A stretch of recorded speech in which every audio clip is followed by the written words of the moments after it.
La voix du peuple. La voix du peuple. La voix du peuple sur Radio Avou l'été. La voix du peuple, une émission du peuple par le peuple.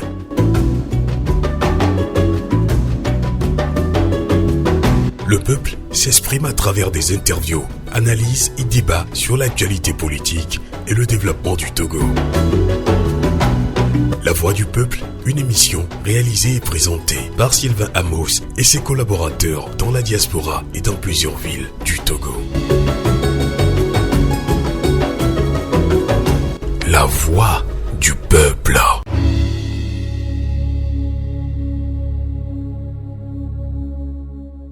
Bonsoir Bamako, bonsoir Ouagadougou, Niamey, Abidjan, bonsoir Lomé, bonsoir Accra. Bienvenue dans cette émission, Fenêtre sur l'Afrique sur Radio Canal K sur Salmanique et La Voix du Peuple sur Radio Avou l'été, la voix de la résistance africaine. Et bienvenue donc au débat panafricain.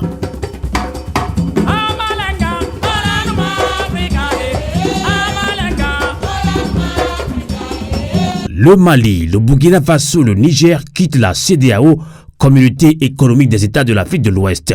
Vers l'éclatement de l'organisation sous-régionale, l'Union africaine se dit très préoccupée après la sortie de ces trois pays de l'Alliance du Sahel. La CEDEAO se dit prête à trouver une solution négociée par la voie du dialogue. La France, quant à elle, condamne l'action du Mali, du Burkina Faso, du Niger. Eh bien, quelles sont les causes et conséquences? Nous ouvrons le débat panafricain de ce soir avec nos invités qui seront en ligne depuis Guinée-Conakry, depuis le Togo et depuis la France. Merci de votre résistance sur Radio Canal K et sur Radio Avou l'été. Quel est Ketani?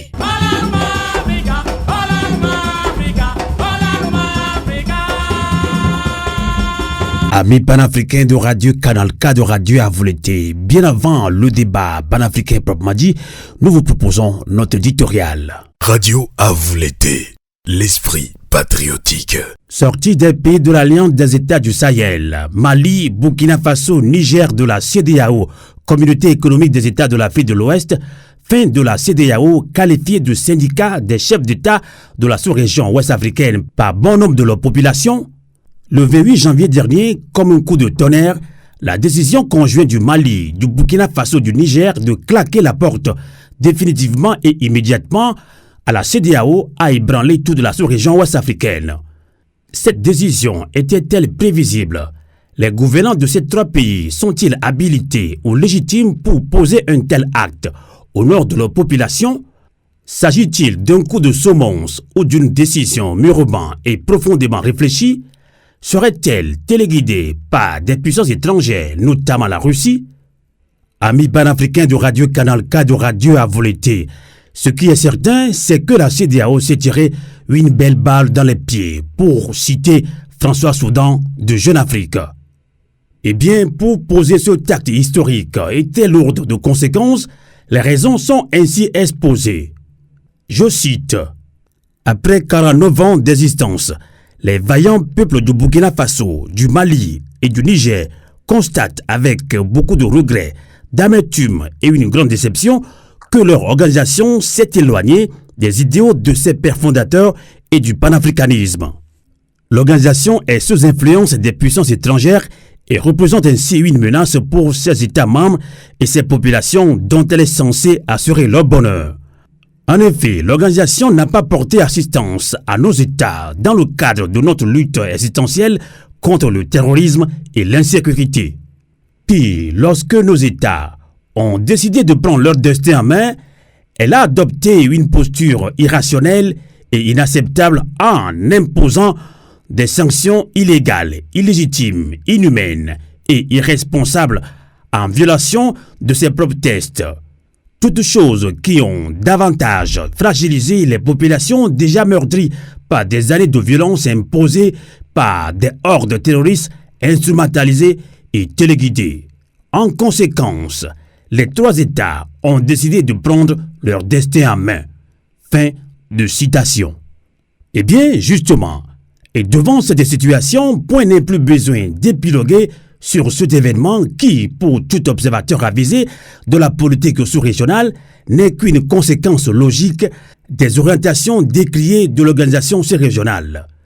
La CEDEAO, Communauté économique des États de l'Afrique de l'Ouest, n'est jamais devenue une organisation des peuples, à l'instar d'autres regroupements comme l'Union européenne qui a su muer d'une communauté économique en une organisation des peuples. La CEDEAO s'est transformée en un machin. On répète, en un machin. On répète encore, en un machin dont le seul but et unique objectif, c'est de protéger les pouvoirs des dirigeants illégitimes et illégaux, potentats des ex-puissances coloniales et vomis par leur peuple. Nous n'en voulons pour preuve que l'impossibilité de ces dirigeants de faire prospérer les dispositions des traités, pactes et autres protocoles voulant instaurer la démocratie et l'état de droit dans la sous-région ouest-africaine. Aucun coup d'État constitutionnel n'a jamais été inquiété par la CEDEAO. Au contraire, ces dirigeants accourent constamment à la légitimation de ces forfaitures. Les peuples ouest-africains ont, depuis le début des années 90, critiqué et vilipendé la gestion de l'organisation. Ils en sont arrivés, depuis le début du siècle actuel, à la qualifier de syndicat des chefs d'État. Tout dirigeant qui menacerait les intérêts de ses dirigeants véreux est voué aux gémonies et à combattre par tous les moyens. Toute voix qui privilégie la cause des peuples, qui défend l'intérêt de ces derniers, est ou doit être bâillonnée. Aujourd'hui encore, la CEDEAO des peuples est une chimère. La liberté de circulation des biens est approximativement une réalité. Mais pour ce qui est celle des peuples, on n'en est pas encore à la veille. Comment veut-on aller alors vers une intégration sous-régionale? Les péripéties connues tous les jours par les populations aux différentes frontières indiennes de la CEDEAO sont légion.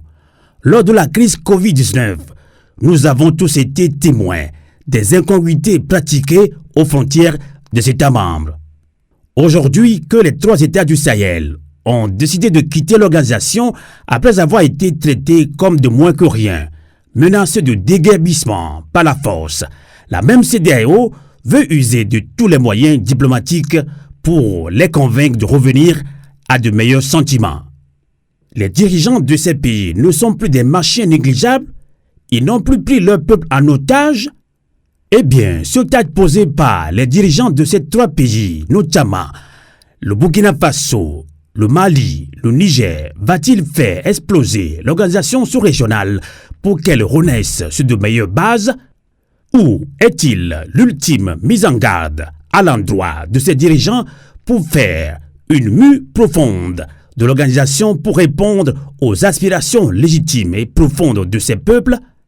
Eh bien, amis panafricains de Radio Canal K, de Radio Avolete, pour conclure, les 12 mois, délai d'instruction de la volonté de retrait instituée par le traité d'Abuja, nous édifierons sur la portée et les implications de cet événement. Novio Avolete, Kukule, Tetinta, Keleke, Tanye.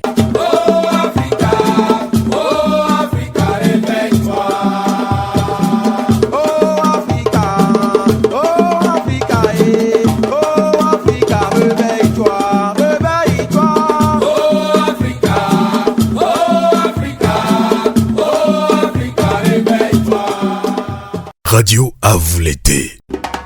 La voix de la résistance africaine. Merci de nous être fidèles sur Radio Canal K, sur Radio Avolete, la voix de la résistance africaine.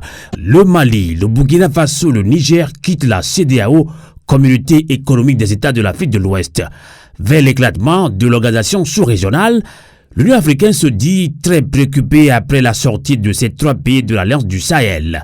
La CEDEAO se dit prête à trouver une solution négociée par la voie du dialogue. La France, quant à elle, condamne l'action du Mali, du Burkina Faso, du Niger. Eh bien, quelles sont les causes et conséquences? Nous ouvrons le débat panafricain de ce soir avec nos invités. On va tout de suite en Guinée-Conakry pour accueillir Souleymane Konaté. Bonsoir. Bonsoir M. Sylvain et bonsoir à tous. Merci de nous accompagner en ligne depuis Guinée-Conakry. Je rappelle que vous êtes président de la commission communication de l'ANAD, l'ANAD qui est une coalition de l'opposition en Guinée-Conakry. Vous êtes également chargé de communication du président de l'UFDG, Cellou Diallo, l'UFDG Union des forces démocratiques de Guinée. On accueille ici même de la diaspora dans la région parisienne, Yacouba Bari. Bonsoir. Bonsoir, M. Sylvain. Vous êtes membre Bonsoir, chers tous. Merci. Vous êtes membre de l'APP Boukindi, l'alternative patriotique panafricaine.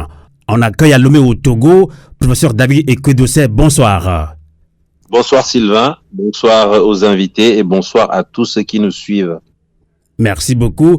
Vous êtes coordinateur de GMC, Grand Mouvement Citoyen, premier porte-parole du Front Citoyen Togo Debout en même temps, responsable de TLP, tournons la page section Togo. Puisqu'on parle de ce grand débat panafricain par rapport au Burkina Faso, au Mali et Niger, qui ont claqué la porte à la CEDEAO. Mais avant tout, Souleymane Konaté, vous êtes un homme politique en Guinée-Conakry. Il semble que, Mamadi Doumbouya est très critiqué maintenant par toute l'opposition. Vous n'avez plus la liberté de manifester, on vous coupe de temps en temps à l'internet. Dites-nous un petit peu quelle est l'actualité sociopolitique en Guinée-Conakry, Souleymane Konaté. La Guinée, tout va mal. Le colonel Mamadi Doumbouya a été annoncé comme étant un grand sauveur. Aujourd'hui, il est devenu un grand oppresseur du peuple. Depuis un certain temps, il y a l'interdiction systématique et absolue du droit à la manifestation sur l'ensemble du territoire, ce qui est une violation non seulement de la charte qu'eux-mêmes ils ont élaborée et imposée au peuple de Guinée, mais surtout toutes les lois supranationales que la Guinée a ratifiées, notamment la charte africaine sur la bonne gouvernance, la transparence, les élections, mais surtout le protocole additionnel de la CEDEAO. Ajouté à ça, le colonel a pris la décision de brouiller tous les grands médias du pays. Les Guinéens sont coupés aujourd'hui de leur radio, de leur télévision. Ils ne peuvent plus suivre les différentes actualités dans notre pays. Il y a une restriction, n'est-ce pas, de l'accès à Internet et surtout aux réseaux sociaux. Ceux qui ont un peu de moyens utilisent les VPN pour contourner et ceux qui n'ont pas suffisamment de moyens aujourd'hui utilisent, n'est-ce pas, des moyens qui ne sont pas appropriés parce qu'ils confient leurs données personnelles à des structures dont ils n'ont aucun contrôle. Ils ne connaissent même pas où ça existe. Alors qu'il y a une loi qui est votée en Guinée depuis la 8e législature sur la cybersécurité et la protection des données à caractère personnel. Ajouté à ça la conjoncture économique qui ne dit pas son nom, l'inflation est galopante, la cherté de vie, le sac de riz aujourd'hui qui s'est négocié à 280 000, aujourd'hui se vend à 370 000 francs guinéens. Pendant ce temps, le pouvoir d'achat du Guinée se rétrécit tous les jours. Et il y a une réelle volonté aujourd'hui de la part, n'est-ce pas, de la junte militaire de confisquer le pouvoir le plus longtemps que possible. Tous les accords obtenus avec les partenaires, les amis de la Guinée pour le processus de retour à l'ordre constitutionnel est voué à l'échec parce que les militaires ne veulent plus entendre parler. C'est dans ce contexte-là que nous vivons aujourd'hui, un contexte vraiment explosif pour l'ensemble des Guinéens. Nous disons que c'est regrettable parce qu'on sort de 10 années de gouvernance chaotique dans tous les secteurs et les militaires sont en train de nous replonger, n'est-ce pas, dans ce cauchemar déjà vécu par les Guinéens et c'est très regrettable, comme je le disais tout à l'heure. En tout cas, pour certains Guinéens, tout va bien et le colonel Mamadi Doumbouya est en train de mettre de l'ordre. Ben, on peut comprendre aussi votre réaction. Maintenant, revenons au débat de la soirée. Le Burkina Faso, le Mali, le Niger quittent la CEDEAO vers un éclatement de l'organisation sous-régionale. Justement, Souleymane Konaté, cette sortie du Mali, du Burkina Faso, du Niger, de la CEDEAO est-elle une surprise, surtout quand on sait que à la veille de la déclaration, une délégation de la CEDEAO était attendue au Niger pour justement étudier des pistes pour une sortie de crise. Est-ce que là, assistons-nous à la fin de la CEDEAO, Souleymane Konaté?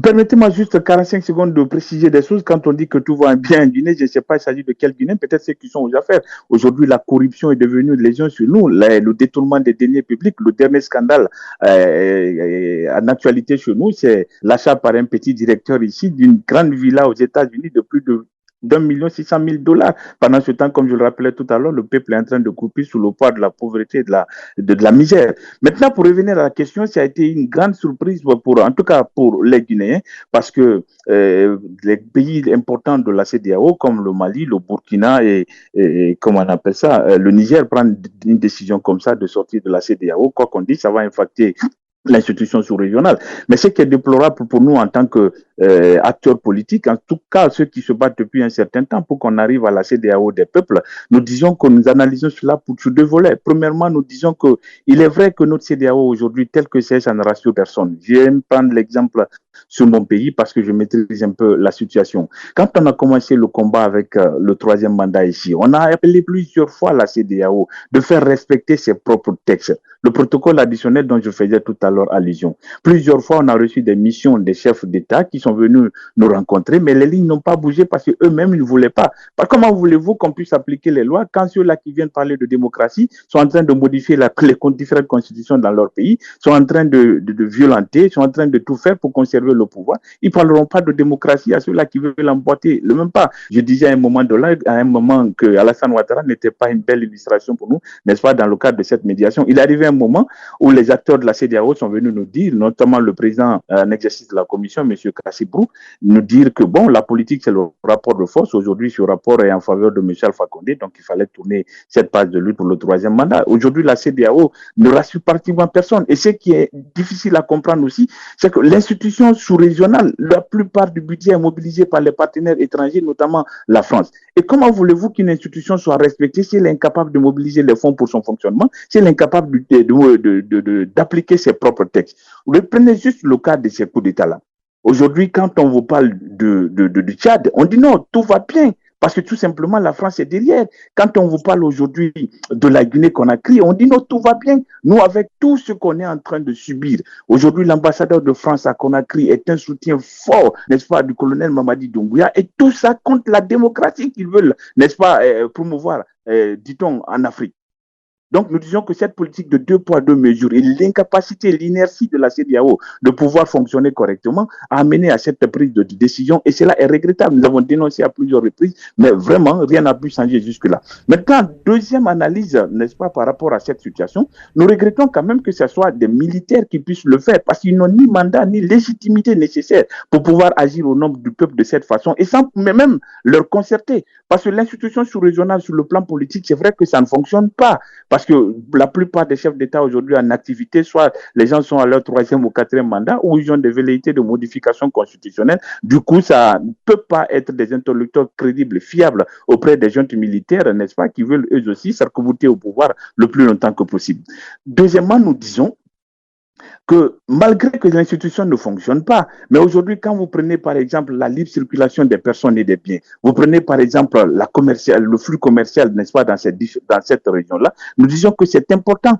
Quand on a fermé les frontières, c'est des milliards et des milliards que certains Guinéens ont perdu parce qu'ils prennent des denrées en Guinée ici, qu'ils amènent au Burkina, qu'ils amènent au Niger. Donc, dire que les frontières sont fermées de ce côté-là, c'est des milliards que nos compatriotes ont perdus. Il y a beaucoup d'articles qu'on prenne aussi de ces pays-là pour les amener chez nous. Et aujourd'hui, avec ce retrait-là, il va y avoir la fixation de certaines taxes douanières. Et cela va impacter négativement, n'est-ce pas, certains opérateurs économiques. Mais surtout, le visa, l'autre aspect aussi non moins négligeable. Les peuples qui ont existé depuis un certain temps, qui ne connaissent pas cette réalité, parce que moi, avec ma carte d'identité nationale, je peux voyager dans tous les pays de la CEDEAO. Mais si vous privez votre population de ce droit-là, ça va créer des situations vraiment difficiles. Donc, si je comprends bien, Souleymane Konaté, vous êtes bien d'accord avec le Burkina Faso, le Mali et le Niger de ce retrait immédiat de la CEDEAO, Communauté économique de l'Afrique de l'Ouest, sauf que vous regrettez que ce sont les militaires qui le font. Alors, Yacouba Barry, vous êtes burkinabé, voilà le capitaine Traoré, l'homme fort du Burkina Faso, avec le Mali, le Niger maintenant, pays de l'AES, donc retrait immédiat de la CEDEAO. Est-ce que cette situation était prévisible? Vous avez suivi tout à l'heure Souleymane Konaté d'Obi Guinée-Conakry. Pour lui, justement, les dirigeants de ces 3 pays qui sont à la tête de régimes d'exception, entre guillemets, ne sont pas habilités à engager leurs États. Yacouba Barry. Bien.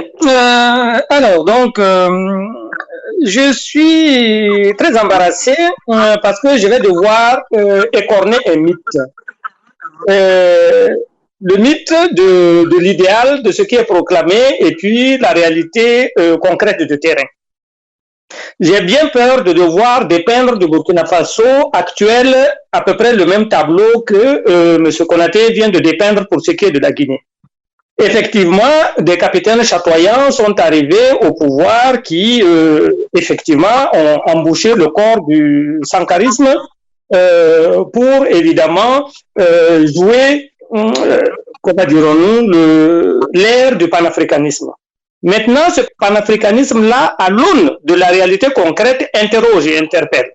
Mais avant d'en arriver là, je voudrais d'emblée vous dire que pour ce qui est de la sortie de la CEDEAO qui vient d'être proclamée par le gouvernement burkinabé, avec celui du Mali et du Niger, n'est pas étonnante. Ce n'est pas surprenant pour qui observe depuis quelque temps, qui écoute les discours et qui observe les postures. Donc cela n'a rien de surprenant. Donc c'était prévisible.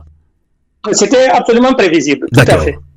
Maintenant, pour ce qui est de la situation concrète, on ne peut pas dire qu'elle soit vraiment rose, qu'elle soit vraiment brillante, n'est-ce pas? Au regard, en tout cas, des droits, au regard de la liberté d'expression, il ne vous aura pas échappé, en tout cas, il n'aura pas échappé à quiconque suit l'actualité du Burkina depuis un certain temps, qu'il y a une volonté de musulmans, une volonté de bâillonnement de toute forme d'expression.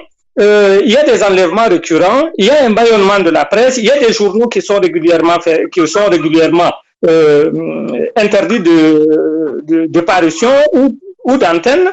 Vous prenez par exemple la radio Omega qui a été fermée à un moment donné parce que elle avait interviewé une voix discordante du Niger.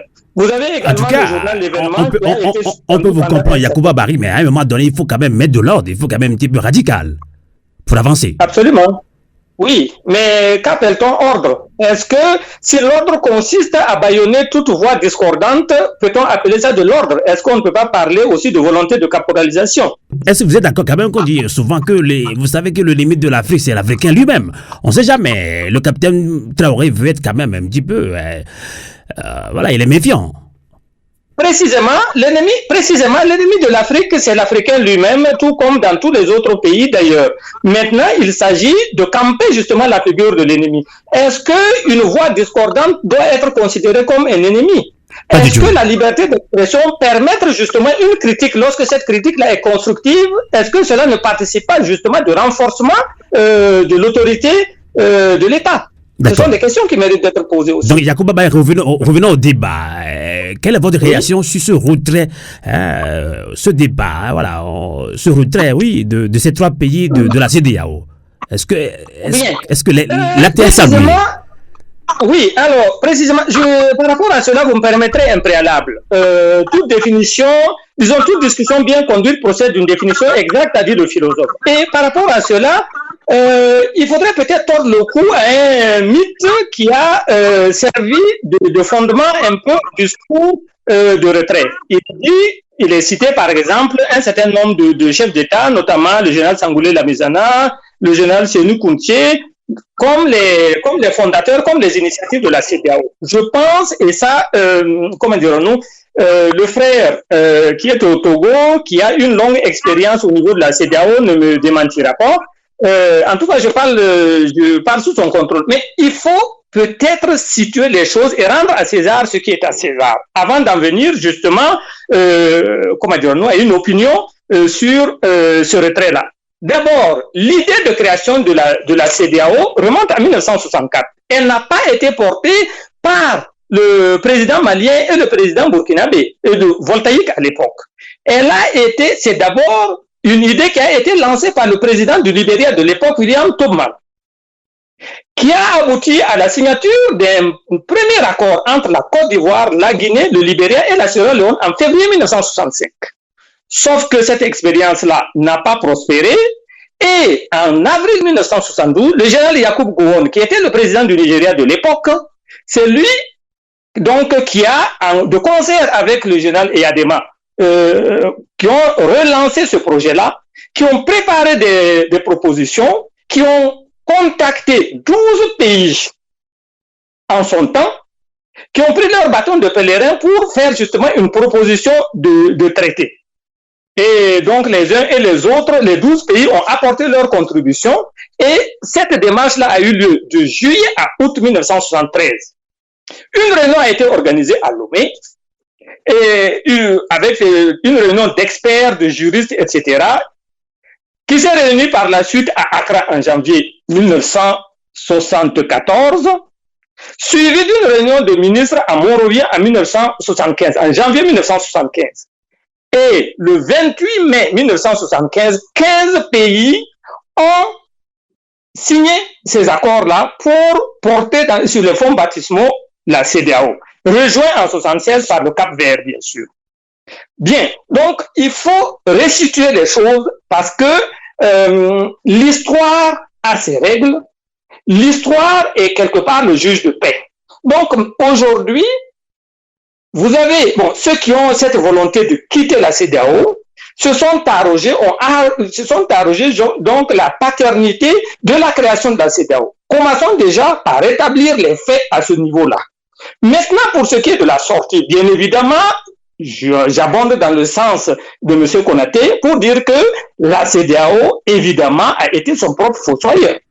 Si les choses continuent comme ça. Mais cela, quand on s'appesantit uniquement sur la dimension politique, la dimension institutionnelle qui, assurément, pêche par de nombreuses insuffisances. Justement, M. Konaté a souligné cette pratique de 2 poids 2 mesures, c'est-à-dire on s'appesantit, on flétrit les auteurs de coups d'État militaires, mais on adoube ceux qui se livrent à du caviardage institutionnel au niveau des constitutions, etc., etc. Bon, cela n'est pas acceptable. Évidemment, ça gâche la lisibilité de l'action de la CEDEAO. Mais enfin, la CEDEAO ne se limite pas à cette dimension politique. La CEDEAO aussi a des réalités concrètes. Monsieur Konaté a parlé de la libre circulation des biens et des personnes, mais il y a quand même beaucoup d'autres choses. J'estime, mon point de vue sur cette question-là est que quand on prône le panafricanisme et qu'il y a une institution sous-régionale de l'importance et de l'intérêt de la CEDEAO, qui a quand même été le résultat d'un ensemble de démarches, la concrétisation d'une vision, le panafricanisme consisterait justement à renforcer cette institution-là, à peser de tout son poids pour qu'elle s'oriente justement vers la direction qui est souhaitée.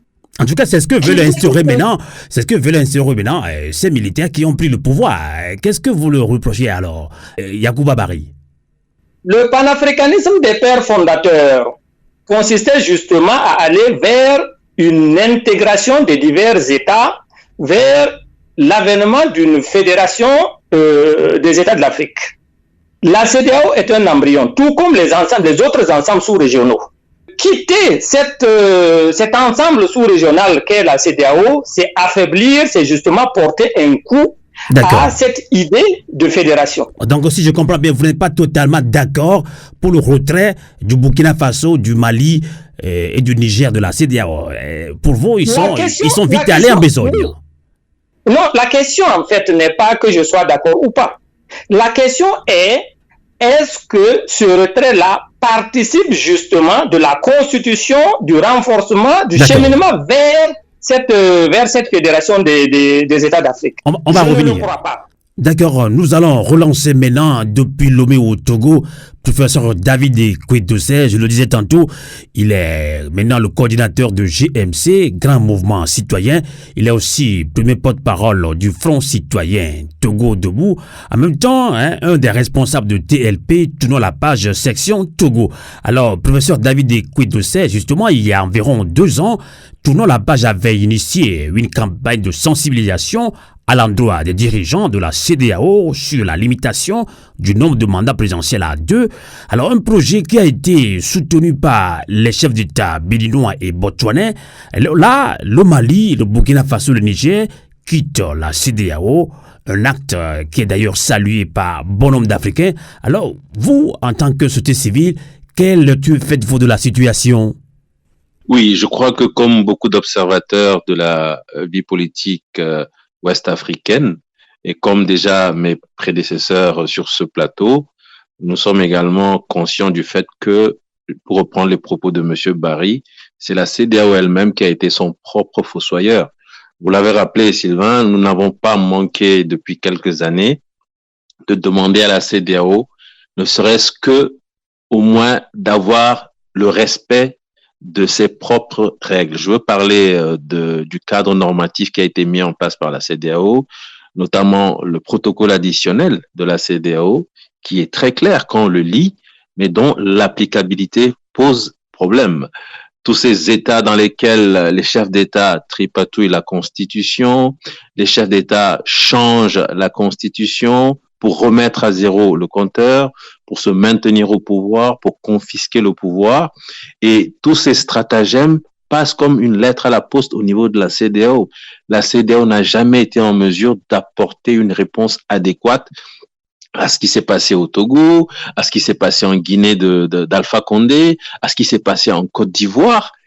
Et en retour, dès qu'il y a un putsch, on voit la CEDEAO qui débarque avec ses grands sabots et qui impose des sanctions qui sont tellement fortes ces sanctions, elles impactent la vie des populations. Et donc, cette politique du 2 poids, 2 mesures, je pense que nous ne sommes pas les seuls à l'avoir constaté. Tous les observateurs l'ont constaté et l'ont dénoncé. Mais en dépit de tout ce qui a été dit, de toutes les conférences qui ont été organisées, de toutes les missives qui ont été adressées à la CEDEAO, on avait le sentiment que la conférence des chefs d'État avait décidé de rester totalement sourde à tous ces appels.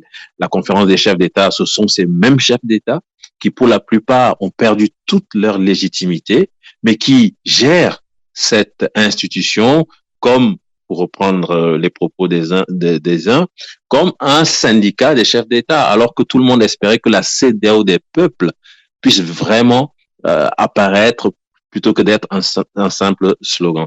Voilà, donc cette institution, malheureusement, caporalisée par ces chefs d'État qui ont perdu tous les principes de démocratie, ces chefs d'État qui, pour la plupart, ont perdu la légitimité dans leur pays, qui donc gèrent cette institution de façon totalement antidémocratique et qui veulent en imposer à des militaires qui également sont venus de façon totalement antidémocratique. C'est une dévolution par les armes du pouvoir politique. Voilà donc la situation dans laquelle on se trouvait. Et aujourd'hui, ça finit par éclater. Je pense que cet éclatement qui est en train d'apparaître, de voir le jour, finalement, on s'y attendait, mais sans trop vraiment le penser, parce qu'on espérait quand même qu'à un moment donné, la CEDEAO allait comprendre qu'il fallait redorer son blason, qu'il fallait réorienter ses politiques, mais malheureusement, cela n'a pas pu se faire. Et donc, nous avons 3 États qui décident vraiment de mettre le pied dans le plat. Vous avez posé la question de savoir si les gens étaient surpris ou pas. Personnellement, j'avoue que je n'y pensais pas, je n'y croyais pas trop, même s'il y avait eu quelques annonces qui étaient des annonces annonciatrices de cette situation. Mais personnellement, je me disais non, que c'est une situation vraiment inédite, avec des conséquences importantes au plan économique, au plan financier. Je pense que mes prédécesseurs ont donné suffisamment d'exemples. Vous imaginez tout ce qui va arriver si jamais cette situation finit par vraiment se formaliser. Les visas qui vont faire leur apparition de nouveau entre les différents pays, les titres de séjour, les droits de douane, toutes les difficultés de circulation des marchandises. Aucun de ces 3 pays n'a un débouché sur une façade maritime. Et donc, on peut imaginer des conséquences assez difficiles pour ces 3 pays. Est-ce que les 3 pays ont eu le temps de réfléchir à une véritable stratégie de sortie de la CEDEAO? Je n'en suis pas convaincu. Donc, même s'il y avait des annonces qui étaient faites dans ce sens, j'avoue que personnellement, je n'y croyais pas. Vraiment, et là, je suis quand même un peu surpris du fait que ces États décident comme ça de sortir de la CEDEAO. Alors, qu'est-ce qui va se passer à présent? La CEDEAO a annoncé qu'il va y avoir des négociations. Et donc, je me dis que c'est peut-être que je me trompe, mais je me dis que c'est peut-être un coup politique. Vous savez que c'est comme un jet d'échecs. Vous poussez un pion pour voir ce que l'adversaire va faire. En tout cas, si vous avez suivi l'information, le capitaine Traoré du Burkina Faso l'a retiré. Ils vont plus faire marche arrière. C'est fini la CEDEAO pour eux. Oui, vous savez, on est en politique. En politique, on peut dire beaucoup de choses justement pour mettre la pression sur l'adversaire. Et là, la CEDEAO, elle peut adopter une ligne très dure et décider d'entériner également cette rupture et de voir ce qui va se passer, fermer les frontières. Ça peut être difficile, comme elle peut également décider d'avoir une attitude beaucoup plus conciliante, une attitude beaucoup plus modérée et voir en termes de négociation ce qui peut être proposé aux 3 pays pour que la situation puisse de nouveau s'arranger. Mais le plus important, c'est que je crois que la société civile aujourd'hui doit revenir vers la CEDEAO pour dire à la CEDEAO que quel que soit ce qui va se passer, il faut absolument, à partir de cette onde de choc, absolument, il faut que la CEDEAO revoie sa politique. Tout à fait. En tout cas, pour certains analystes, et cette décision est mûrement et profondément réfléchie. On va relancer maintenant depuis Guinée-Conakry et Souleymane Konaté. Là, les raisons avancées par ces États, justement Burkina Faso et Mali-Niger, pour motiver leur décision, semblent-elles convaincantes. Donc, puisque ces trois pays ont sorti un communiqué conjoint, ils disaient quelque part que l'organisation sous-régionale est sous influence des puissances étrangères et représente ainsi une menace pour ces États membres et ces populations dont elle est censée assurer le bonheur. Vous l'avez relevé, vous n'êtes pas d'accord aussi avec la CEDEAO, Souleymane Konaté. Devant cette situation, on peut donner raison à ces trois pays de l'AES, Souleymane Konaté? Pour être honnête dans les analyses, il y a certaines récriminations qu'on fait à la CEDEAO, il faut l'entendre. Le professeur togolais est revenu tout à l'heure là-dessus, parce que depuis un certain temps, les acteurs de la société civile et même nous les politiques, il y a beaucoup de rapports qui ont été établis pour dresser, n'est-ce pas, les difficultés de la CEDEAO, et on a demandé à ce que des solutions rapides soient trouvées pour qu'on puisse sortir rapidement de cette situation, mais rien n'a été fait. C'est ce qui nous amène malheureusement dans cette crise. Pour être honnête, il y a certaines récriminations, comme je le rappelais tout à l'heure, on peut bien l'entendre. Mais quand vous lisez le communiqué, même dans quelque part, ils disent non, on n'a pas reçu l'appui, n'est-ce pas, le soutien de la CEDEAO. Tout le problème avec la CEDEAO et ces militaires-là, c'est le processus de retour à l'ordre constitutionnel. Je prends le cas de la Guinée, par exemple, le cas le plus distractif. Vous faites un coup d'État. On vous dit d'accord, il faut négocier. Il y a une période de négociation qui aboutit, n'est-ce pas, à des résultats le 22 octobre. Et ils se sont engagés que dans un délai de 2 ans, la transition va finir en Guinée et ils vont organiser des élections libres, inclusives et transparentes pour permettre, n'est-ce pas, aux Guinéens de choisir librement un homme ou une femme capable de conduire leur destinée les 5 prochaines années. Mais depuis le départ de la CEDEAO, ils sont arrivés, tout ce qui a été conclu, ils n'ont respecté pratiquement rien. Ils sont arrivés à un moment donné où ils ont dit non, on n'a même plus besoin de la CEDEAO. Ça fait que tous les points obtenus dans leur cadre de discussion, rien n'a pratiquement commencé sur le terrain pour nous permettre, n'est-ce pas, d'aller rapidement vers ces élections. Alors que si on prend le thème de ces accords-là, la transition finit en Guinée au plus tard, le 31 décembre 2024. C'est la même chose au Mali. On vous dit qu'il faut sortir un cahier, un agenda clair et précis pour l'organisation des élections inclusives, libres et transparentes pour permettre, n'est-ce pas, au peuple de choisir librement. Et depuis là, parce que les gens ont des agendas cachés, ils veulent se maintenir, comme je le rappelais, le plus longtemps que possible au pouvoir. Donc, ils font la sourde oreille. Et ce qui amène, n'est-ce pas, aujourd'hui, la CEDEAO et ces militaires-là dans cette difficulté. Mais ce qui est regrettable, c'est le fait de pouvoir imposer ça à un peuple sans pouvoir demander leur avis. Je disais tout à l'heure que la CEDEAO, ce n'est pas que politique. Sur le plan politique, il y a beaucoup de choses qu'on peut reprocher à cette institution. Mais aujourd'hui, quand vous prenez un cas, par exemple, un pays comme la Guinée, par rapport à la scolarisation des jeunes filles, la CEDEAO met énormément d'argent. Par rapport à la construction des écoles, la CEDEAO apporte énormément de ressources pour qu'on puisse construire des écoles dans les villages les plus reculés du pays, parce qu'il y a des districts qu'aujourd'hui, vous n'avez pas d'école. Les enfants veulent aller à l'école, ils n'ont pas d'école, ils n'ont pas d'enseignants. Et la CEDEAO apporte de ressources par rapport à la résolution. Mais Souleymane Konaté, est-ce que vous êtes d'accord? Est-ce que vous êtes conscient que l'organisation sous-régionale, la CEDEAO, est sous influence des puissances étrangères, quand même? Je vais en venir. Quand vous prenez par exemple du point de vue organisation des élections, nous toutes les fois qu'on a connu des élections ici, les experts de la CEDEAO ont aidé quand même, quoi qu'on dise, à pouvoir mettre d'accord, n'est-ce pas, les gouvernants et les acteurs de l'opposition, parce que la gestion du fichier le plus souvent dans nos pays c'est difficile parce que tout le monde veut contrôler ce fichier-là et on demande toujours l'arbitrage, n'est-ce pas, de cette institution, à défaut l'OIF pour pouvoir mettre d'accord les acteurs politiques. Donc ils ont apporté cet appui institutionnel. Maintenant, oui, nous sommes tous conscients qu'il y a des difficultés au niveau de cette institution. Ça, il faut être honnête pour le dire. Je disais tout à l'heure que du point de vue, n'est-ce pas, réaction, du point de vue sanction, c'est disproportionné d'un côté et de l'autre. Lorsque ça arrange, n'est-ce pas, les puissances qui appuient la CEDEAO, c'est pas les, comment je peux appeler ça, c'est pas les mêmes sanctions. Je prenais tout à l'heure l'exemple des pays comme le Tchad, l'exemple des pays comme la Guinée. Aujourd'hui, malgré les violences, malgré la répression, nous dénombrons aujourd'hui,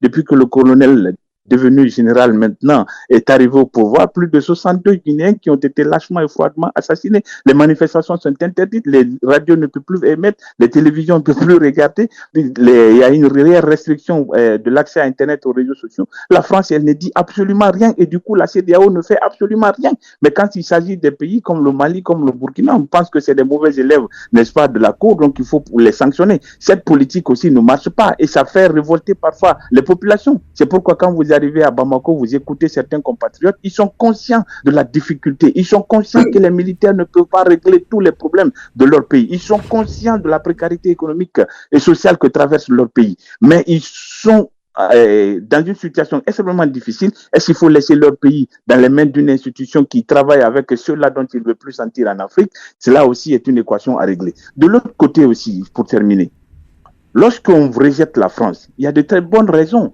Parce qu'il y a eu des chefs d'État qui ont été imposés à la tête de nos États, pas parce que le peuple l'a voulu, mais parce que la France l'a voulu. On a mis ces chefs d'État-là, ils ont passé des dizaines d'années à travailler pour les intérêts français. Cela est une réalité, il faut être honnête pour le reconnaître.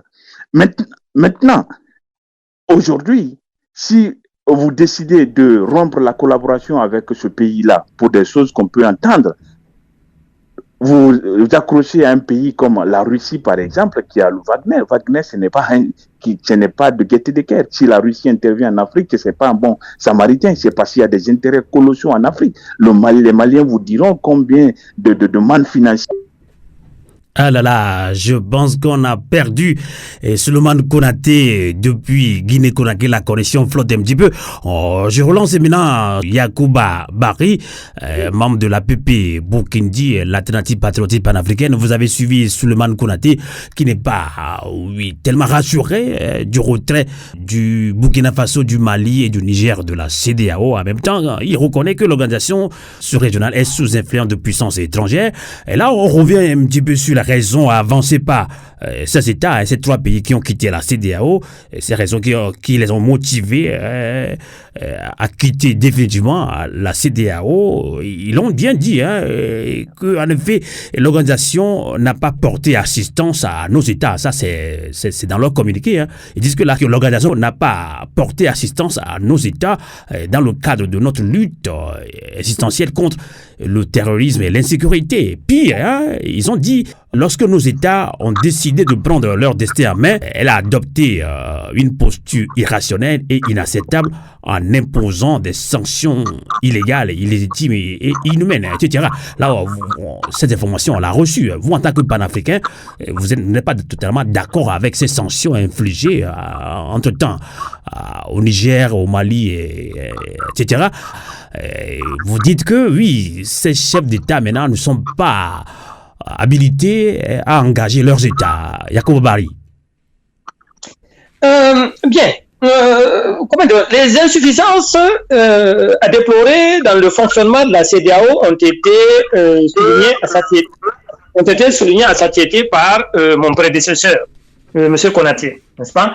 Les incohérences dans les postures, qui sont à géométrie variable, de 2 poids 2 mesures, suivant qu'on est militaire ou civil, on est plus ou moins adoubé ou flétri, n'est-ce pas?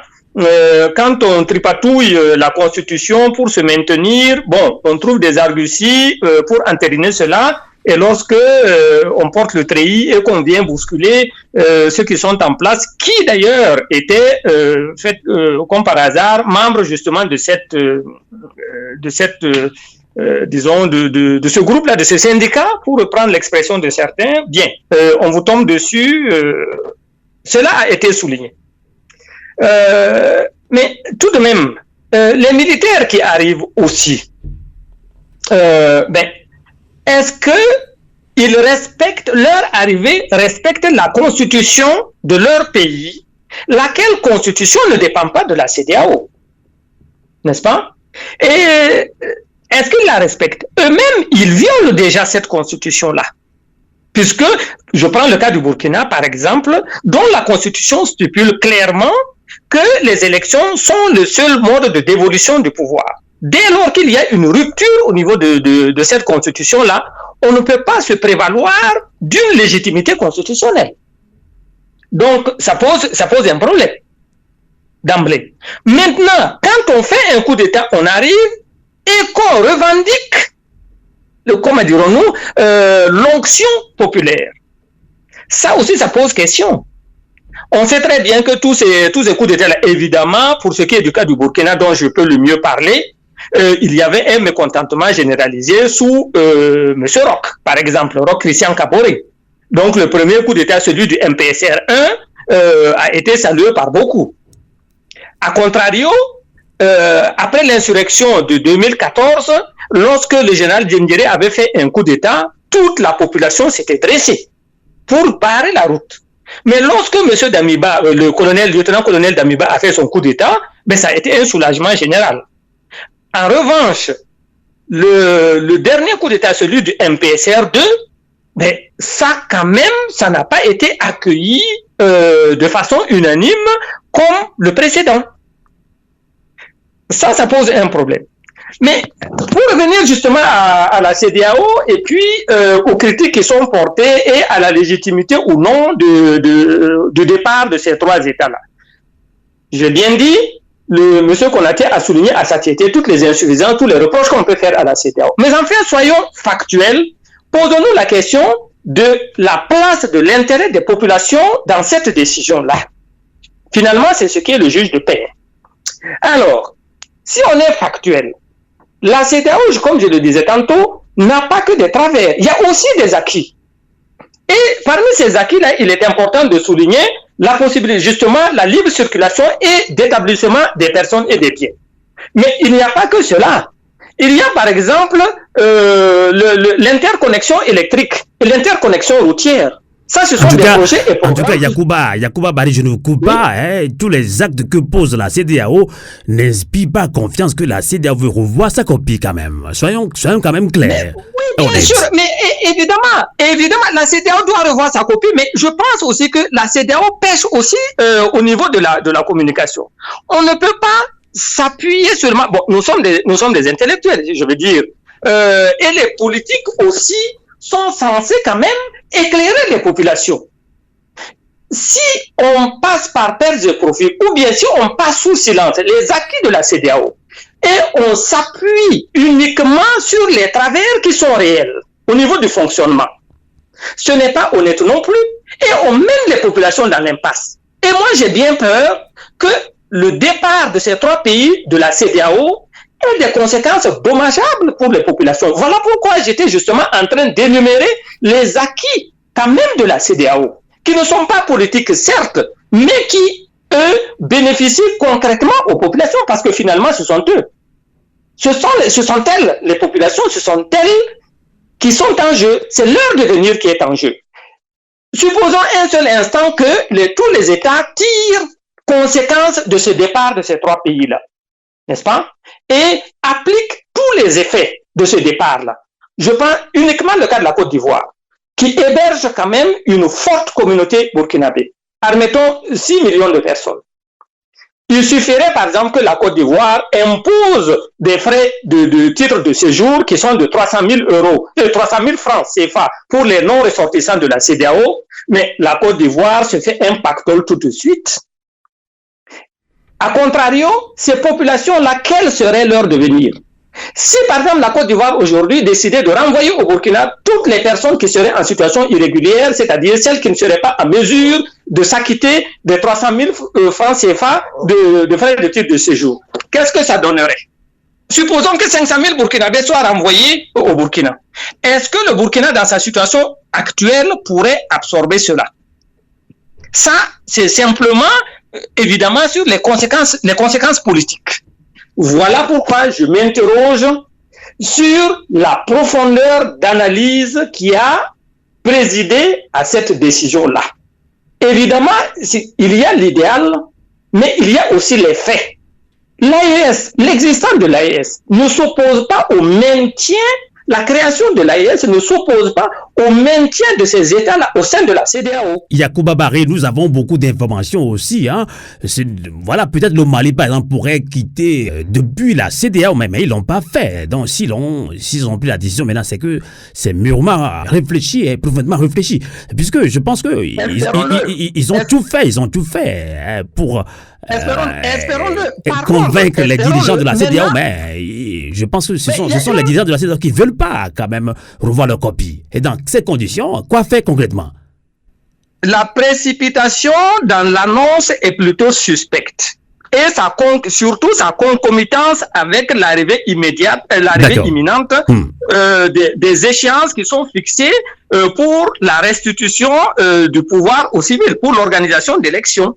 Donc, tout cela, justement, crée un contexte suspect. Est-ce que c'est le panafricanisme affiché? Est-ce que c'est la souveraineté proclamée qui constitue les véritables motivations? La question mérite d'être posée. D'autant plus que le maintien au sein de la CEDEAO n'est absolument pas antinomique d'une souveraineté. D'accord. La CEDEAO ne fait pas obstacle à ce qu'un État noue des relations avec telle ou telle puissance ou rompt ses relations avec telle ou telle autre puissance. Prenons le cas de la Mauritanie qui a quitté la CEDEAO en 2000. Après avoir respecté le préavis d'1 an, puisque le préavis a été notifié en 99.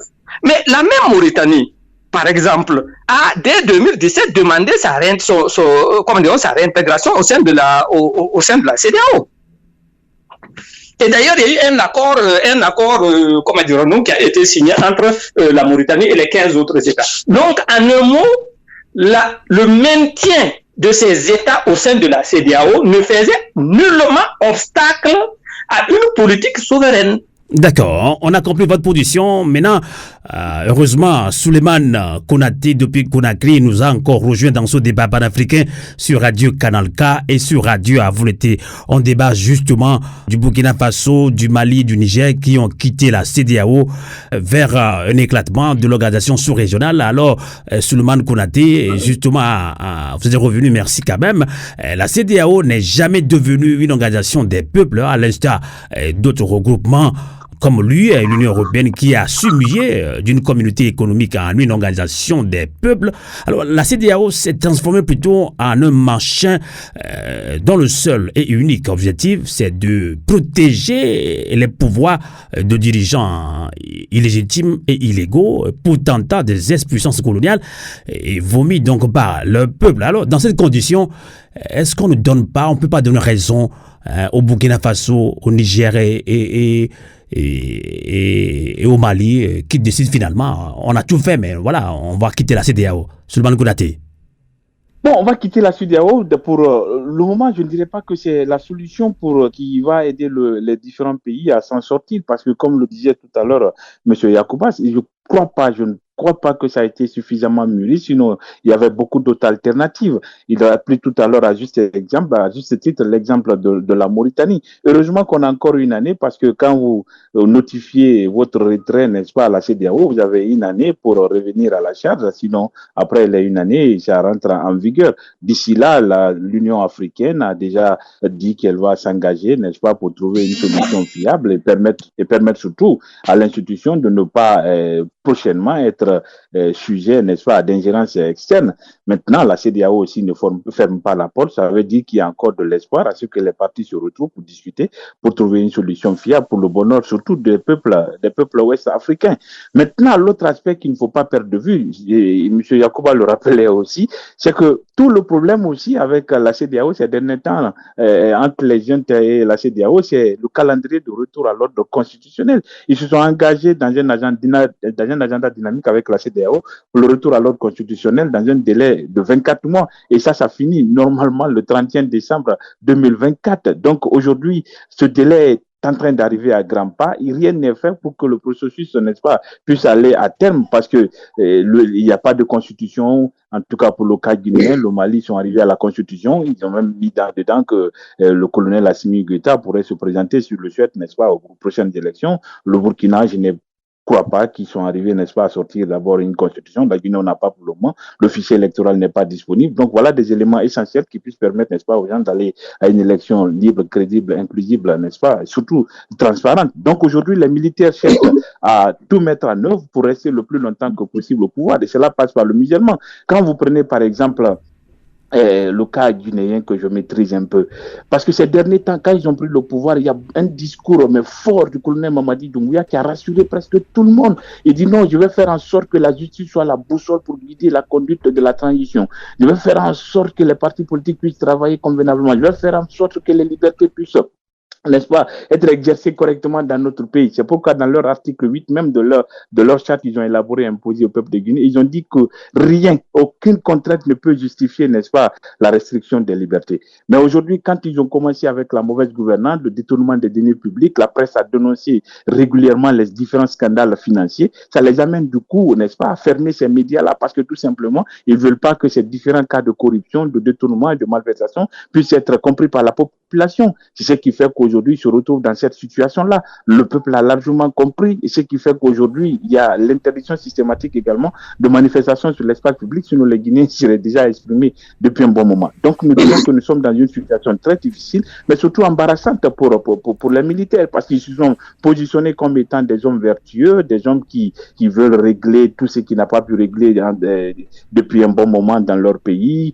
Ils veulent lutter contre la corruption, ils veulent aller sur le terrain de la transparence, mais malheureusement, on découvre avec le temps que ce n'est pas le cas. Donc aujourd'hui, pour éviter que l'opinion soit suffisamment informée de ces différentes gabégies, donc il faut restreindre, n'est-ce pas, les libertés, il faut restreindre, n'est-ce pas, le bon fonctionnement, n'est-ce pas, des différents médias. C'est ce qui nous amène dans cette situation. Nous disons encore une fois de plus que rien n'est à. On peut trouver toutes les solutions dans un dialogue franc, honnête et constructif pour permettre, n'est-ce pas, à nos différents peuples de sortir vainqueurs de cette situation. Mais nous disons encore une fois de plus que certes, sur le plan politique, il y a beaucoup de choses à reprocher à la CEDEAO. Je ne vais pas revenir là-dessus, on a suffisamment épilogué là-dessus. Mais la CEDEAO, ce n'est pas seulement que l'aspect politique. Sur le plan économique, sur le plan commercial, il y a beaucoup de choses à saisir, n'est-ce pas, de cette CEDEAO. Décider de cette façon-là, ça va créer d'énormes problèmes, n'est-ce pas, au niveau de nos compatriotes qui vivent dans ces différents États-là, parce que si on doit faire revenir le titre de séjour, on doit faire revenir les visas, on doit faire revenir les taxes douanières, je crois qu'il y a beaucoup d'opérateurs économiques qui ne vont pas s'en sortir. Et je crois qu'on ne peut pas prendre le pouvoir pour travailler contre les intérêts de son peuple. Il est temps pour les militaires de revenir à de meilleurs sentiments et à la CEDEAO surtout de comprendre que le peuple ouest-africain de 1970 n'est pas le même peuple aujourd'hui. Le peuple ouest-africain devient de plus en plus exigeant et hostile surtout à l'ingérence extérieure, parce que nous disposons de tout en Afrique de l'Ouest. D'accord. Donc, Souleymane Konaté, je ne vous le souhaite pas, que vous ne soyez pas encore déçu par la CEDEAO plus tard, parce que on peut se poser la question, que voulons-nous concrètement? La CEDEAO n'arrive jamais à instaurer une CEDEAO des peuples. La CEDEAO est sous influence, des puissances étrangères. On décide de quitter la CEDEAO, donc on n'est pas totalement d'accord. On peut se poser la question, que voulons-nous concrètement? D'accord. Les militaires, je vais revenir rapidement là-dessus pour allez-y. Les chefs d'État n'arriveront jamais à ce résultat-là. Parce que quelqu'un qui arrive au pouvoir et qui a l'ambition de le conserver va mettre tous les moyens à disposition pour pouvoir arriver à cet objectif-là. Et malheureusement, vous avez des puissances étrangères aujourd'hui qui ne recherchent que leur intérêt, le profit. Le cas de la Guinée illustrative, nous sommes le pays qui produisons... La CEDEAO n'a jamais pris le panafricanisme. D'accord. J'arrive. Nous produisons plus de 110 millions de tonnes de bauxite. Nous sommes le deuxième pays, n'est-ce pas, exportateur de bauxite. Et quand on vous dit que les Guinéens n'arrivent pas à avoir ne serait-ce que $2 par jour, cela est inacceptable.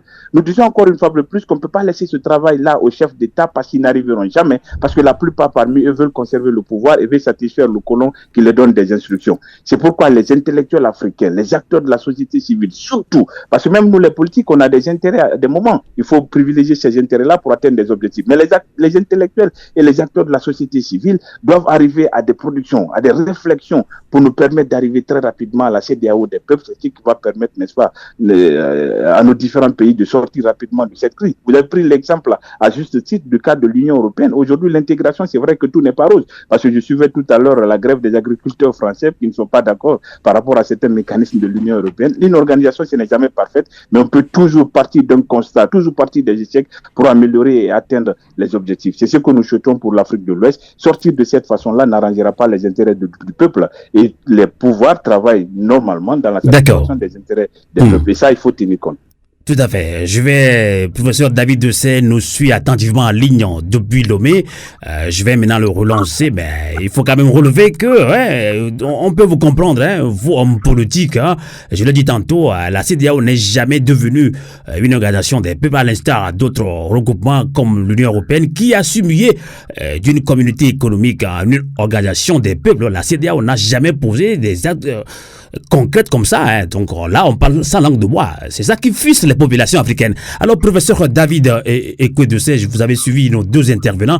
Je ne sais pas si vous êtes d'accord avec eux. Je ne sais pas si vous aussi, vous êtes un peu dubitatif par rapport à ce tac qu'a posé le Burkina Faso, le Mali et le Niger de sortir de la CEDEAO. Quelles en sont les conséquences? On va quand même aussi en parler tout de suite. Mais d'aucuns pensent que cette action, bien saluée par beaucoup d'Africains, est téléguidée par des puissances étrangères, notamment la Russie de Poutine. Alors, vous me demandez de lire dans la boule de cristal pour essayer d'imaginer quelle a été l'influence de la Russie sur la décision de ces trois États. Ce qui est certain, Amos, c'est que cela a déjà été dit sur ce plateau. La CEDEAO a certainement sa part de responsabilité. Cela a été démontré suffisamment. Ce qui est certain également, c'est que cette décision, elle sera lourde de conséquences. Au plan économique, ces pays n'ont pas de débouchés sur la mer, les visas, les titres de séjour, les droits de douane, etc. Donc les conséquences seront lourdes. Je ne les défends pas, mais je pense qu'ils en sont conscients quand même. J'espère qu'ils en sont conscients. Maintenant, quelles sont les parades qui sont mises en branle? Personnellement, je ne le sais pas. Mais une chose est certaine, c'est que ce sera extrêmement difficile parce que ce sont des pays pauvres. Alors, est-ce que la Russie a une influence sur ces États? Si c'est le cas, pour moi, c'est extrêmement grave parce que ces États sont en train de prôner la souveraineté. C'est pour cela que ces États ont décidé de rompre de façon définitive leurs relations avec certaines puissances. Si c'est pour se retrouver comme ça sous le giron de la Russie, et que c'est la Russie qui doit cette fois-ci téléguider leurs actions, personnellement, ça me pose un problème. Et j'espère en tout cas que ces États, vous l'avez dit, ont mûrement réfléchi, mûrement pesé le pour et le contre avant de prendre la décision de façon totalement souveraine et non pas sous l'influence d'une quelconque puissance. Alors, je reviens quand même à la CEDEAO pour dire que il ne s'agit pas de jeter le bébé avec l'eau du bain. Je pense que je suis totalement d'accord avec mes co-débatteurs qui ont suffisamment démontré les insuffisances de la CEDEAO, mais qui n'ont jamais dit qu'il fallait de façon définitive mettre une croix rouge sur la CEDEAO. Parce que la CEDEAO, on l'a dit, elle a posé des actes qui ont montré quand même à un certain moment que la communauté ouest-africaine, elle était en avance, même au plan de la démocratie par rapport à l'Afrique centrale, par rapport à l'Afrique de l'Est. Et ce sont ces dernières années où les choses ont commencé à régresser, où malheureusement, les réformes qu'on attendait au niveau de la CEDEAO, malheureusement, cette vision 2020 de la CEDEAO des peuples n'a pas pu se concrétiser. C'est resté un simple slogan et ça a été renvoyé à 2005. Mais vous-même, professeur David Ekwedose, vous avez vu comment vous avez mis le bâton dans les roues quand vous avez initié ce projet de limitation de mandat. Tout à fait. Voilà. Tout à fait. Donc la CEDEAO fait tout pour qu'il n'y ait pas une CEDEAO des peuples. Vous avez vu les sanctions inhumaines de la CEDEAO à l'endroit du Niger, du Mali. Je suis d'accord avec vous, Amos. C'est pour ça que nous disons que la réforme que nous appelons de tous nos voeux, que tout le monde attend, il faut maintenant qu'avec cet électrochoc qui est survenu, que la CEDEAO comprenne que c'est le moment ou jamais. La CEDEAO doit prendre le taureau par les cornes. La CEDEAO doit avoir le courage de prendre les décisions fortes. En 2015, elle a voulu réformer le protocole additionnel. 2 pays sur 15 s'y opposent. Et ça empêche la communauté ouest-africaine tout notamment entière le Togo et la Gambie, si je ne me trompe pas. Le Togo et la Gambie de Yaya Jammeh. Alors que les sondages sont là et démontrent que 85% des citoyens ouest-africains souhaitent la réforme et la limitation du nombre de mandats présidentiels. Donc, 2 pays, quand je dis 2 pays, ce ne sont certainement pas les nationaux, je dirais 2 gouvernements ou 2 chefs d'État se sont opposés et ont empêché justement la réforme de cette grande institution de se faire. En 2022, rebelote. Et vous avez ce même État qui aujourd'hui joue le rôle de médiateur partout. On voit le Togo, la diplomatie togolaise, la diplomatie agissante du Togo, et c'est pourtant ce Togo qui, en 2015 et aussi en 2022, s'est opposé à la réforme de la CEDEAO. Et c'est ça qui est aujourd'hui, qui est à l'origine de cette situation que nous vivons aujourd'hui. Il faut avoir le courage de le dire. Nous ne demandons pas de mettre une croix rouge définitivement sur la CEDEAO, mais il faut absolument qu'avec cet électrochoc, que la CEDEAO se réforme. Et bon, moi j'aurais souhaité, et je pense que c'est ce que M. Barry a dit, qu'en tant que panafricaniste, ces États, ces trois États... Professeur David Okwui-Dossé, un auditeur peut me demander, Amos, 10 ans plus tard, on tiendra le même discours sur la CEDEAO. Oui, peut-être. Alors, c'est pour ça que moi je dis, en tout cas, j'espère que je ne me trompe pas, je pense que c'est un coup politique. C'est comme un jeu d'échecs, il y a eu un coup très fort. Perpétré par ces trois États, le Mali, le Burkina et le Niger. Et à partir de là, j'espère que ça va vraiment permettre à ce que les gens se posent les bonnes questions et décident de poser des actes très forts pour réorienter la politique de la CEDEAO. Parce que ce qui se passe, c'est grave. On a dit, c'est un préavis d'une année, même si on dit que c'est avec effet immédiat. Je pense que nous avons une année devant nous pour que les discussions s'enclenchent, pour que la CEDEAO lâche du lest par rapport à certaines sanctions, pour que les États putschistes, les juntes également, comprennent que ce qui se passe dans ces pays, c'est inacceptable. On ne peut pas, sous le couvert du panafricanisme, continuer à brimer les journalistes, empêcher les citoyens de s'exprimer. J'ai entendu qu'au Niger, on a fermé la maison des journalistes, la maison du journalisme, et je ne sais pas pourquoi. Est-ce que la maison du journaliste s'oppose à la politique de la junte au Niger? Voilà pourquoi est-ce qu'on va empêcher les journalistes de donner les informations aux populations. Donc, je pense qu'il est important que cette fois-ci, tout le monde puisse agir. J'ai entendu M. Konaté faire appel à la société civile, faire appel aux intellectuels. Les intellectuels africains ne s'expriment pas assez. C'est maintenant ou jamais. Je pense que ça doit être en tout cas une vraie convergence. Professeur David Okwui-Dossé, parlant justement du Togo, on vous refuse de manifester. La dernière fois, on a refusé à une organisation de la société civile et de partis politiques, la DMP, dynamique pour la majorité du peuple de manifester. On a refusé une réunion aussi à vous-même. Hein, et tout cela, la CEDEAO ne dit rien. Et c'est ce que nous disons justement, Amos. Cet électrochoc, je pense que c'est une grosse crise qui est en train d'intervenir, mais parfois les bonnes choses peuvent naître des crises. Et à partir de cette crise, il faut mettre le débat sur la table. Vous prenez quelqu'un comme le président du Togo, qui aujourd'hui est adoubé, on a l'impression que c'est le meilleur médiateur possible, mais quand vous prenez quelqu'un qui se comporte comme un vrai dictateur dans son pays, est-ce que c'est le modèle que la CEDEAO doit prôner? Est-ce que c'est sur lui que la CEDEAO doit se baser pour aller défendre la vision démocratique de la CEDEAO auprès de la junte à Niamey, auprès de la junte à Ouagadougou ou à Bamako? Donc voilà, ce sont de vraies questions qu'il faut se poser. Et je disais aussi qu'il faut qu'il y ait une vraie convergence des actions dorénavant en direction de la CEDEAO pour dire il y a quelque chose de grave qui est en train de se produire. Nous vous avons demandé d'aller en avant par rapport à la réforme. Vous avez traîné les pieds. C'est maintenant ou jamais. Si vous ne le faites pas, tant pis, vous aurez définitivement enterré notre institution communautaire. D'accord. On va conclure plus tard aussi avec vous. Hein. On aura 2 minutes chacun pour conclure ce débat sur Radio Canal K, sur Radio Avouleté. Yacouba Barry, pour conclure ce débat, quelles leçons ou conséquences la CEDEAO doit-elle tirer de cet événement? A-t-elle les moyens pour amener les dissidents à de meilleurs sentiments? Est-ce que vous y croyez, Yacouba Barry? Avant d'arriver à une conclusion, je voudrais faire quelques observations, c'est-à-dire mettre l'accent sur la question des responsabilités limitées de la CEDEAO. Il est important de situer au niveau de chacun les siennes. La CEDEAO, disons, les troubles actuels, les troubles institutionnels au sein des États découlent d'abord de la malgouvernance au sein de ces États-là. Et la CEDEAO n'est pas responsable de la malgouvernance de chaque État. Ce sont les dirigeants de cet État qui en sont responsables. Lorsque les populations, par exemple, n'ont pas à boire, n'ont pas à manger, Yacouba Barry, là, vous défendez très bien la CEDEAO, puisque la CEDEAO, il y avait eu des coups d'État constitutionnels que la CEDEAO n'a jamais... Bien entendu, voilà. Non, alors attendez, je dis la malgouvernance des États pris individuellement, n'est pas imputable à la CEDEAO en tant qu'institution sous-régionale.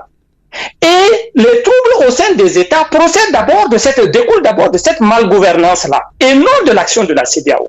S'il y a eu un coup d'État contre Roch, ce n'est pas parce que la CEDEAO a dicté à Roch une politique désastreuse. C'est parce que le président Roch et son MPP se sont érigés en une kleptocratie criminelle par-dessus le marché et que leur politique a conduit à une impasse. Voilà ce que je veux dire. Et il est important d'avoir cela en vue. Et par ailleurs, justement, lorsque les trois juntes, par exemple, font reproche à la CEDEAO de ne les avoir pas aidés dans le cadre de la lutte contre le terrorisme, je suis désolé, c'est d'abord leur gestion de la crise interne qui a aggravé le phénomène justement du terrorisme. Lorsque vous voyez comme au Mali et au Burkina, quand il y a une stigmatisation de certaines populations qui conduisent à des actes qui se relèvent du crime de guerre, du crime contre l'humanité, voire du génocide, contre certaines communautés, il y a des actes, il y a des actions, il y a des exemples patents qui sont nombreux, qui sont documentés par toutes les organisations de défense des droits de l'homme internes ou internationales. Eh bien, qu'est-ce qui se passe? Mais c'est une manière d'alimenter justement le terrorisme. Et ça, ce n'est pas du fait de la CEDEAO. C'est du fait justement de ces gouvernants-là. Il faudrait justement avoir cela à l'idée. Maintenant, pour revenir donc à cette décision, moi j'ai bien peur que cela conduise à une impasse. Une double impasse. L'impasse au niveau de la CEDEAO et l'impasse au niveau de ces gens-là qui ont pris cette décision. La CEDEAO ne peut pas décemment faire un recul sur les principes qui sont les siens. Bien qu'elle soit assez incohérente en tant qu'institution là-dessus. Les gens également, on a vu l'interview du capitaine Ibrahim Traoré avec Alain Foka, où il disait que la décision était définitive, sans retour possible. Ça veut dire donc un recul à ce niveau-là est difficile. Les diplomates ont du pain sur la planche. Mais j'ai bon espoir tout de même que cette sortie-là ne sera pas effective parce qu'elle serait totalement désastreuse pour les populations et assez paradoxale d'ailleurs parce que contraire justement au panafricanisme proclamé. Et à ce niveau-là, il appartient justement à tous les acteurs politiques lucides, à tous les intellectuels, véritables intellectuels et non seulement des instruits, justement de ne pas, comment dirons-nous, applaudir à toutes les décisions, à toutes les proclamations, avoir une approche lucide, pragmatique des différentes décisions que tel ou tel régime, tel ou tel gouvernement peut prendre. Le panafricanisme ne veut pas dire populisme. Le panafricanisme, ce ne sont pas des déclarations à l'emporte-pièce, des décisions d'opportunité prises réellement pour conforter le pouvoir, pour échapper à certaines, à certaines obligations. En tout cas, Yacoub Barry, nous devons faire aussi attention de ne pas tomber dans ce jeu de l'impérialisme qui traite souvent ces chefs d'État militaires de populistes. Faisons un petit peu attention. On peut comprendre votre réaction, mais faisons un petit peu attention. 30 secondes pour conclure, Yacoub Barry. Allez-y. Oui. Alors donc, je voudrais dire que l'impérialisme s'installe là où le terreau est favorable. Et le terreau le plus favorable justement à l'action de l'impérialisme, ce sont les injustices qui émaillent les politiques des dirigeants. Le patriotisme vrai est celui qui est soucieux de l'intérêt bien compris des populations et pas seulement dans les discours. C'est ce que je voudrais dire. Tout à fait. Et les uns et les autres gagneraient à avoir une observance stricte de cette constante de l'histoire. En tout cas, merci beaucoup Yacouba Barry. Je rappelle que vous êtes membre de l'APP Burkindi, l'alternative patriotique panafricaine. Merci de nous avoir accompagnés dans ce grand débat panafricain en ligne depuis la région parisienne. On va conclure également avec Souleymane Konaté qui nous accompagne en ligne depuis Conakry. Je vous poserai la même question pour conclure ce débat panafricain.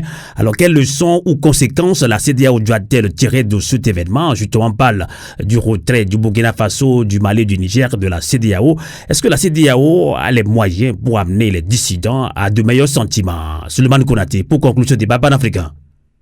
il y a toujours une lueur d'espoir parce que la CEDEAO ne ferme pas les portes et l'Union africaine s'engage à amener la médiation pour amener, n'est-ce pas, les deux parties à trouver une solution le plus rapidement que possible pour le bonheur des peuples ouest-africains. Je suis sûr qu'ils vont arriver à une solution durable. Mais ce qui est sûr, c'est que cette décision, n'est-ce pas, de ces trois pays-là va avoir des répercussions importantes au niveau de la CEDEAO parce qu'elle ne sera plus cette institution qu'elle a été par le passé. Parce qu'aujourd'hui, l'opinion est en train d'observer les choses avec intérêt. La CEDEAO va désormais se bouger et les textes qui étaient en souffrance jusque-là vont pouvoir être remis sur table pour que des décisions importantes soient prises. Je suis conscient que la CEDEAO qu'on a connue par le passé, si on arrive, n'est-ce pas, à trouver solution à cette crise majeure qui se pose, n'est-ce pas, dans notre espace sous-régional, la CEDEAO va trouver des mécanismes pour pouvoir améliorer beaucoup de choses. Mais je crains une seule chose, on est en train malheureusement de ramener l'Afrique, notamment l'Afrique de l'Ouest, dans les années 1960 où les États étaient dans l'obligation de choisir soit entre le bloc capitaliste ou le bloc communiste. Et aujourd'hui, exactement, c'est ce qui est en train de se passer. Chez nous en Guinée, ici, la France a fait beaucoup attention. L'ambassadeur, n'est-ce pas, qu'on a ici à plusieurs fois rappelé que la France est en train de perdre, n'est-ce pas, le Mali, le Burkina, le Niger. Donc, voilà, pour eux, il n'est pas question de perdre la Guinée comme si la Guinée était une chasse gardée de la France. Ces propos même sont insoutenables, n'est-ce pas, de la part, n'est-ce pas, d'un ambassadeur. Donc, pour eux, il faut fermer les yeux sur beaucoup d'acquis démocratiques pour simplement garder, n'est-ce pas, la Guinée dans le giron de la France. Nous disons que cela aussi est inacceptable. De l'autre côté, ceux-là qui choisissent aussi de se jeter dans les bras de la Russie, je demande si ça a été vraiment mûri, parce que le groupe Wagner qui intervient aujourd'hui au Mali, il y a beaucoup de scandales le concernant. Soit c'est l'utilisation abusive, n'est-ce pas, des ressources que dispose ce pays-là, soit c'est dans le cadre de tueries. Récemment, une communauté a été visée, ce que rappelait tout à l'heure M. Yacouba, et pendant ce temps, les États qui les ont amenés là ne font absolument rien pour que des enquêtes indépendantes soient menées pour situer les responsabilités. Je crois que de telles pratiques aussi ne sont pas de nature à rassurer la population. Nous disons simplement que les intellectuels africains, la société civile africaine a du travail à faire parce que les prochaines semaines, les prochains mois vont être déterminants pour la suite, n'est-ce pas, des opérations parce qu'elle doit être cette société civile à mesure de proposer des alternatives crédibles pour amener non seulement la CEDEAO, mais surtout ces gens qui arrivent aujourd'hui au pouvoir par effraction dans nos différents États à trouver le juste milieu. Parce que vous ne pouvez jamais combattre le coup d'État si vous n'arrivez pas à régler la question de limitation de mandat. Parce que tant que les gens vont se donner les moyens de piétiner les droits, piétiner les constitutions, piétiner, n'est-ce pas, tout ce qui est acquis démocratique pour se cantonner au pouvoir, il y aura toujours des coups d'État. Le cas guinéen, ça me faisait rire un moment. M. Alassane Ouattara sortait d'un troisième mandat qui a été quand même difficile pour le peuple ivoirien, avec des centaines de morts, des prisonniers, des handicapés à vie. Et vous avez un coup d'État en Guinée, vous ne trouvez pas un médiateur mieux que M. Alassane Ouattara. Qu'est-ce qu'il va venir dire aux jeunes militaires qui ont pris le pouvoir pour justement condamner le troisième mandat de M. Alpha Condé pour leur dire de remettre le pouvoir à un civil? Ça va être très difficile, ils ne pourront pas vous écouter parce que les militaires pensent que le problème de leur pays, c'est d'abord ces civils-là qui sont arrivés au pouvoir et qui n'ont travaillé que pour des intérêts étrangers. Donc, nous disons encore une fois de plus qu'il faut une vaste réflexion sur la question, proposer des pistes de solutions, c'est ce qui va permettre aux différentes parties de tenir compte, n'est-ce pas, de ces recommandations-là, ce qui va permettre, n'est-ce pas, à notre sous-région d'avancer sur des questions de démocratie, de liberté, mais surtout de promotion des droits humains. Aux militaires et à leur soutien, nous disons simplement de faire attention parce que notre sous-région aujourd'hui est dans l'impasse. La situation, elle est chaotique, elle est à la limite explosive. Parce que vous ne pouvez pas restreindre les libertés, vous ne pouvez pas fermer les radios. En Guinée, depuis un bon moment, on n'avait pas de journalistes en prison. Nous avons une loi, la loi L022, qui protège, n'est-ce pas, les journalistes portant sur le délit de la presse. Monsieur Alpha Condé, on va beau lui reprocher des choses, mais il n'a jamais accepté d'arrêter un journaliste et de le mettre en prison. Aujourd'hui, vous avez des journalistes en prison. Monsieur Alpha n'avait jamais fermé une télévision, une radio. Aujourd'hui, vous avez des radios, vous avez des télévisions fermées en Guinée. Nous disons que si c'est pour ça on fait les coups d'État, mais il y a matière, n'est-ce pas, à débattre, parce que vraiment, ça ne permet pas d'avancer sur certaines questions. Aux militaires de tenir compte de ça. Nous comprenons leurs récriminations par rapport à certains chefs d'État, par rapport au troisième mandat, à la mauvaise gouvernance, mais s'ils doivent reproduire les mêmes erreurs que ses prédécesseurs, il n'y a pas matière à faire de coup d'État. Voilà la conclusion que je pourrais dire. Et merci surtout à vous pour l'opportunité de pouvoir s'exprimer sur cette question, parce que ça inquiète la plupart aujourd'hui des intellectuels africains, mais surtout le peuple africain. Aujourd'hui, les Guinéens sont inquiets parce qu'il y a beaucoup de nos commerçants qui amènent des marchandises au Burkina, au Niger, au Mali. Si on leur dit que ce pays-là n'est plus de l'espace CEDEAO, que des taxes douanières doivent revenir, je crois qu'il y a des soucis à se faire et cela n'est pas inacceptable. C'est pourquoi chacun doit contribuer à apaiser la situation pour qu'on arrive à trouver des solutions fiables et durables, que la CEDEAO soit cette institution qu'on a tous demandé, une institution au service exclusif du peuple africain et non au service des intérêts de l'impérialiste. En tout cas, merci infiniment, Souleymane Konaté. Je rappelle que vous êtes président de la commission communication de l'ANAD. L'ANAD qui est une coalition de l'opposition en Guinée-Conakry. Vous êtes également conseiller chargé de communication du président Cellou Dalein Diallo de l'UFDG, Union des forces démocratiques de Guinée. Merci et salutations fraternelles à nos frères africains depuis la Guinée-Conakry. Bonsoir et à très bientôt. Donc, on va conclure également avec professeur David Kouedoussé en ligne depuis Lomé, Burkina Faso, Mali, Niger quitte la CEDEAO définitivement. Et le capitaine Traoré l'a dit, il a réitéré, il n'y a plus de marche arrière. La CEDEAO veut négocier, la France aussi a condamné, lui aussi a condamné cela. Alors, quelles leçons en tirer, quelles conséquences, que direz-vous pour conclure ce débat, professeur David Kouedoussé? Oui, Amos, il est certain que nous sommes en train de vivre depuis 72 heures une situation de crise inédite en Afrique de l'Ouest. La communauté économique, la CEDEAO en tout cas, est en train de vivre des moments extrêmement difficiles et cela signifie qu'elle est à un tournant de son histoire. Il faut donc prendre les bonnes décisions et faire en sorte que les blessures importantes qu'il y a eu puissent être apaisées et permettre une cicatrisation des plaies. Et cela nécessite, en tout cas pour ma part, que les réformes que nous appelons de nos voeux depuis plusieurs années, que la CEDEAO comprenne qu'il est temps de procéder à ces réformes. Il faut prendre le courage, son courage à deux mains et mettre sur la table des questions qui fâchent. On l'a dit tout à l'heure, on ne peut pas venir attaquer des jeunes, dire qu'on est contre la dévolution du pouvoir par les armes et en même temps accepter que d'autres personnes puissent confisquer le pouvoir politique tout simplement en usant de stratagèmes politico-juridiques. Modification de constitution, remise à zéro des compteurs, c'est inacceptable. Il faut avoir le courage de mettre ces problèmes sur la table. Est-ce que vous êtes conscient que la CEDEAO est un syndicat de chefs d'État, comme le disent beaucoup d'Africains? Mais justement, c'est ce que je dis. Si nous décidons de rester dans le syndicat des chefs d'État, alors c'est que nous tous, nous allons assister à l'implosion de cette institution. Mais si nous voulons sauver le soldat CEDEAO, il faut avoir le courage de mettre sur la table les vrais problèmes et dire que aujourd'hui les populations disent qu'il faut limiter les mandats. Aujourd'hui, les populations disent qu'elles ne voient aucune différence entre un putsch, donc un coup d'État militaire, et un coup d'État constitutionnel ou un coup d'État électoral. Donc, qu'est-ce qu'on fait? Au Togo, qu'est-ce qu'on fait pour que les prochaines élections soient libres, transparentes et crédibles? Qu'est-ce qu'on fait en Guinée pour que les journalistes ne soient pas enfermés? Qu'est-ce qu'on fait, je ne sais pas moi, dans tel pays pour que cette fois-ci, la liberté d'expression soit quelque chose de garanti, tel que cela est inscrit dans le cadre normatif? Je veux parler du protocole additionnel sur la démocratie et la bonne gouvernance. Si on n'a pas le courage de poser les vrais problèmes, de mettre les vrais problèmes sur la table, et on se contente de simples slogans, on avait dit 2020 CEDEAO des peuples, 2020 est passé, on n'a jamais vu cette CEDEAO des peuples arriver. On nous envoie maintenant à la vision 2050. Si on se contente de slogans, nous allons assister impuissants à l'implosion de cette institution. Mais si nous voulons véritablement sauver la CEDEAO, c'est qu'il faut prendre son courage à deux mains, poser sur la table les vrais débats et en débattre.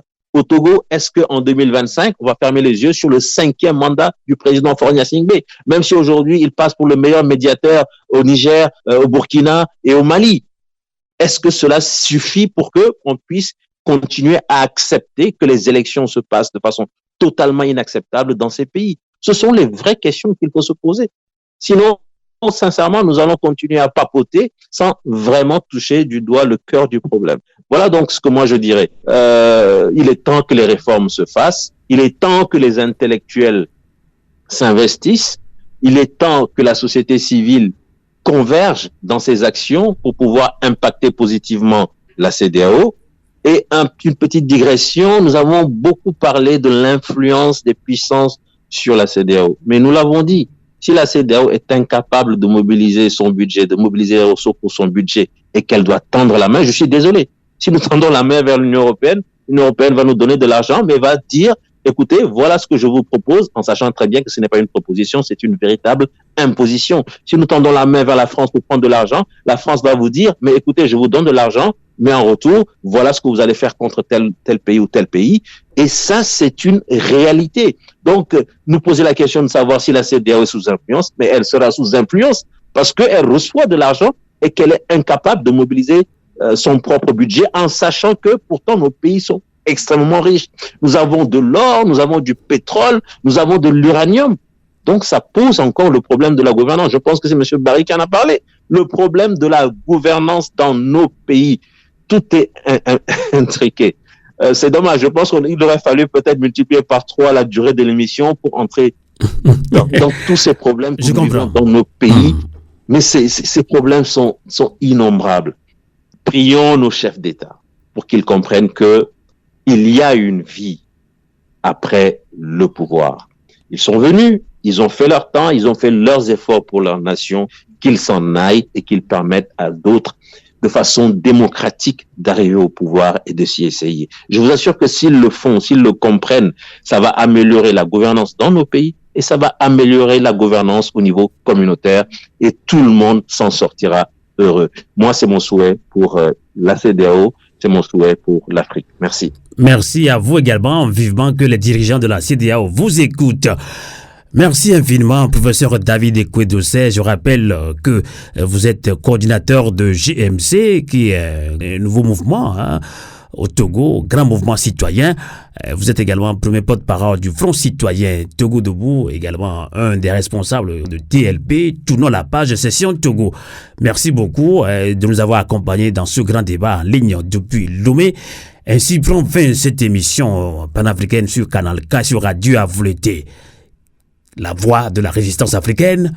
Merci de l'avoir suivi, mais on nous rappelle encore cette pensée, cette citation, cette réflexion de feu Thomas Sankara qui nous disait « L'esclave qui n'est pas capable d'assumer sa révolte ne mérite pas que l'on s'apitoie sur son sort. Cet esclave répondra seul de son malheur s'il se fait des illusions sur la condamnation suspecte de maître qui prétend l'affranchir. » Thomas Sankara renchérit en disant « Seule la lutte libère. » Et c'est ce que font maintenant les peuples africains pour se libérer. Bonsoir et bonsoir.